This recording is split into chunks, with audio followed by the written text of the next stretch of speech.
Hey guys, that thing they say never happens sounds like it just happened again. The mystery of what happened to 38-year-old British woman Elizabeth Jane Ross has now been revealed. And Okay, so it's a white woman in Britain, so I'm going to assume she's been raped by a black man. fate replicates a phenomenon we've seen time and time again. Elizabeth disappeared after telling her family she was visiting American friends in Greece. Authorities now believe this was a false story so as not to cause concern, and that Ross had actually gone to stay in an apartment in Athens, which was a base for NGO volunteers. She dedicated much of her adult life to doing NGO work to help Middle Eastern refugees and migrants. Isn't it crazy how all these women who dedicate their life to helping migrants then get raped by migrants and beaten by migrants? It's insane. And that's what I mean by the suicidal epidemic on liberal women is honestly disgusting and horrifying to see. You can't be nice to these creatures. They don't care about you. They don't care about earning anything in life. They just want to take. And if you give them an inch, they will absolutely take everything. Migrants, often traveling alone, and witnesses saw her talking to homeless migrants on the street shortly before her disappearance. The alarm was raised when Elizabeth went missing, but then family members became perplexed at strange text messages Ross then apparently began sending from her phone. Has revealed he received haunting text messages from his daughter's phone, which read, "I need some quiet time. I want to be alone." Her loved one said the messages were out of character and didn't match her typical conversation style. And that's because the messages, despite being sent from her phone, were not sent from her. Oh my God, this is fucking horrible, bro. Because, you know, like, I understand these women want to try and be the best person they can possibly be, kind, warm, and welcoming to everybody. And that sounds very beautiful, but you have to understand corruption exists, evil people exist, a lot of cultures are inferior. And, you know, in the pursuit of attempting to be kind, they were manipulated. They were brainwashed by the internet, and they will probably get raped or die because of that same suicidal empathy. And it's sad, guys. It's sad. You must have your guard up. You must have your head on a swivel. And you have to realize which people are more likely predispositioned to wanting to kill you. Doesn't make you a bad person. That makes you an informed person. And statistics aren't racist, guys. I'm sorry, they're not. Not being sent by Elizabeth. They were being sent by her killer to create the false impression. Holy shit, she got killed. Holy fuck. That Elizabeth was still alive. Facebook posts on Elizabeth's account also apparently revealed her intention to travel to Turkey. But again, she wasn't responsible for the posts. The messages stopped, the phone was switched off, and then a homeless man made a grim discovery. Jesus. A bad smell coming from a suitcase that was left in an abandoned building. God. A limb protruding from the suitcase. Police initially suspected the homeless man to be the culprit, but the investigation took a new turn when it emerged that large sums of money had been withdrawn from Elizabeth's bank account in the days after her disappearance. 12,000 euros in total, the daily maximum allowed limit every day. This allowed police to scour CCTV surveillance footage linking the man who made the withdrawals with the same man seen on camera leaving the apartment building carrying a large suitcase. His route ended at the abandoned complex where 2 days later Ross's body would be found. A few minutes after arriving at the scene, he appears to be leaving without the suitcase.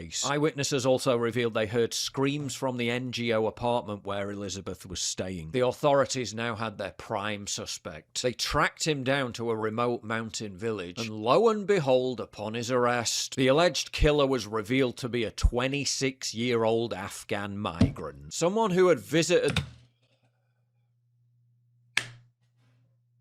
There it is, boys. And they'll call you racist for noticing. They'll call you racist for having your guard up. They'll call you racist for not wanting to be fucking murdered. Go ahead. Call me whatever the fuck you want to call me. I will always have my guard up.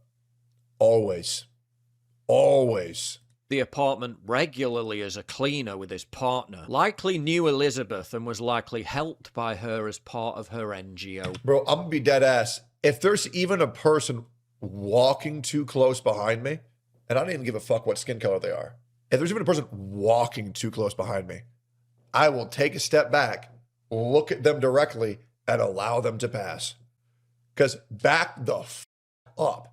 If you were walking 2 feet behind me, back the fuck up. And then if I'm walking with my wife, that extends to if you're walking 10 feet behind me. It's really that easy. And I would say what extra countermeasures lie at my house for anybody who ever plans to come to my house, but I'll allow them to find that out themselves. Very, very, very easy. I got 15 crossbows. They're ready, baby.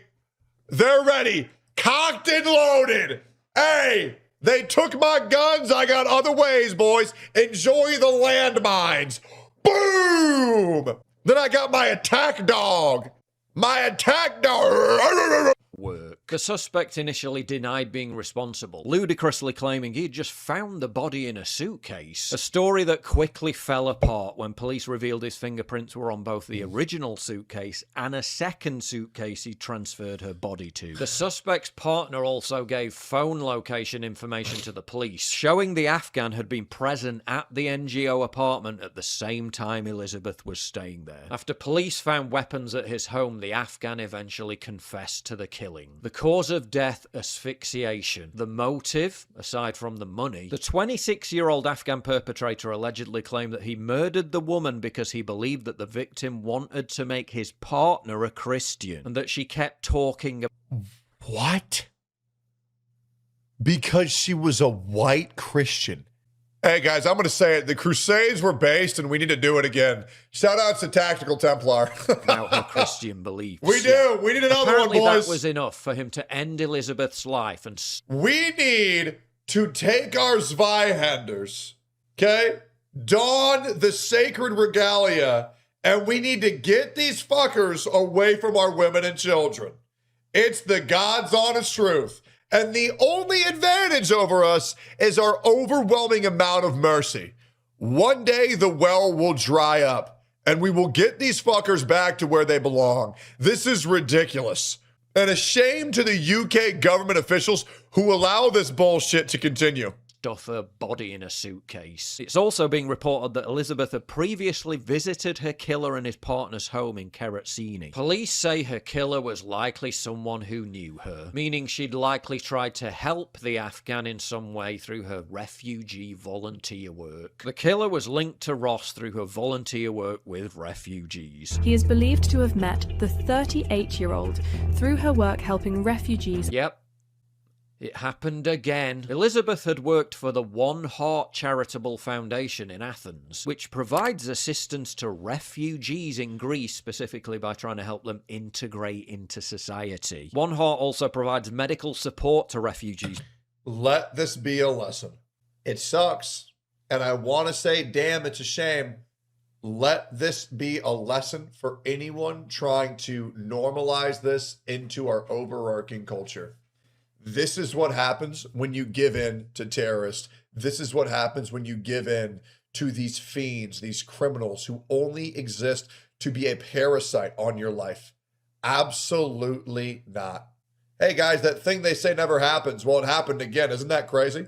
Particularly those from Iran and Afghanistan. She devoted much of her adult life to travelling the world to make refugees feel welcome. She likely tried to help the Afghan man settle in Europe, despite him having a reputation for being violent towards women. Tried to comfort and guide him by sharing her Christian beliefs, and he responded by doing the worst thing imaginable to her. A WhatsApp exchange reportedly involving one of the Greek police officers investigating the case shows someone asking him, "When will these women learn?" He responds, "Yes, this is true. I hope this will be a lesson." Sounds harsh, and of course the only person to blame is the monster responsible for this atrocious act. But it's kind of becoming a reoccurring pattern, isn't it? Yep. Only weeks ago, American woman Jamie Carney was found dead in her home in Ireland, another victim of suffocation. Carney had took part in left-wing pro-migrant demonstrations. Her killer, a Jordanian asylum seeker who shouldn't even have been in the country, who Carney likely met at those protests. Now we learn of another similarity between Ross and Carney. Before she was killed, Carney inherited a large amount of money from her father, which is likely why the illegal migrant had been demanding money from Carney in the days before her death. Western white liberal women with the best of intentions, embroiling themselves in altruistic pursuits to try to help. There's a video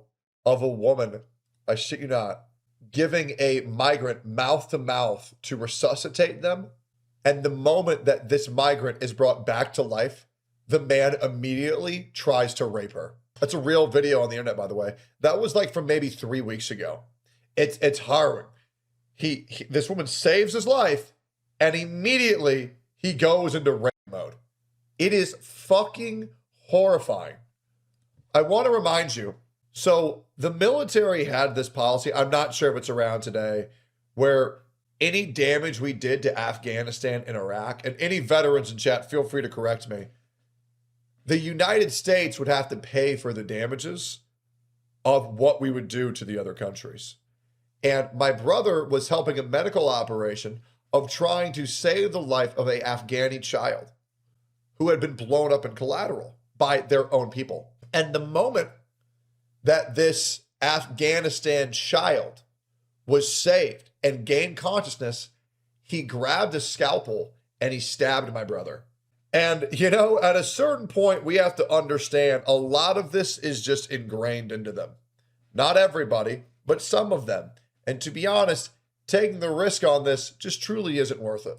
Dangerous men from Africa and the Middle East, and this is the thanks they get. Some might call it a microcosm of the self-destructive, unchecked empathy that's plagued the West in general. It is a fucking shame, and guys, all I want is for our women and our children to be safe. That's really all I want, and in the pursuit of that, they're going to call me a racist, they're going to call me a Nazi, they're going to call me a white supremacist, and I truly don't fucking care. Call me whatever the fuck you want. All I want is the best for our people, and the best for our country, the best for our America, and all of our brethren. Scotland, UK, Australia, America. I want these countries to be restored to the greatness they once were. Anyways, see you on the next one. Bye-bye.